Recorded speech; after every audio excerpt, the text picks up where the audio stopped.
अक्षय शिंदेच्या संदर्भात स्पष्ट बोललो होतो का हा एन्काउंटर नाही, हा त्याचा खून आहे, पुरावे नष्ट करायसाठी। स्वतःची काळवंडलेली इमेज उजळून घेण्यासाठी जाणीवपूर्वक सत्ताधाऱ्यांनी पोलिसांच्या संगनमताने अक्षय शिंदेचा खून केला।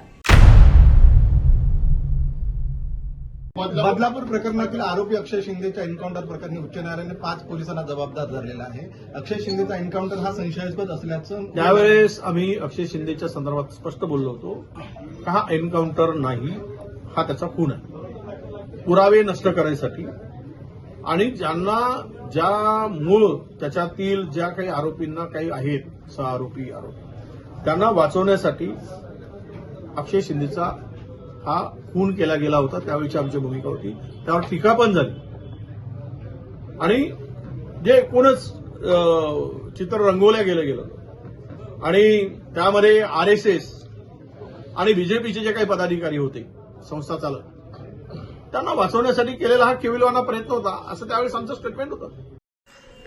अक्षय शिंदे हा कुणी समाजसुधारक, साधू संत किंवा क्रांतिकारी नेता प्रणेता नव्हता।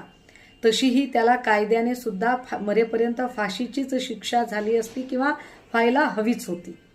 मात्र ही शिक्षा देण्यासाठी आपल्याकडे कायदा आहे, न्यायालय आहे, पोलीस यंत्रणा आहे।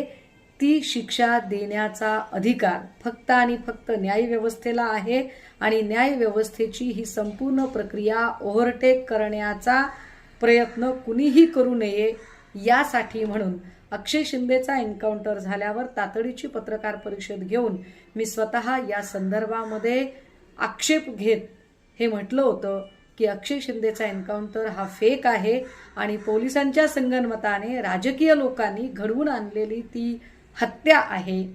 आत्ता ऑनरेबल कोर्टच्या समोर न्यायालयीन चौकशी समितीने सादर केलेल्या अहवालानुसार अक्षय शिंदेला ज्या बंदुकीतून गोळी झाडली त्या बंदुकीवर अक्षय शिंदेच्या हाताचे बोटाचे ठसेच आढळून आले नाहीत असं फॉरेन्सिक अहवाल सांगतो।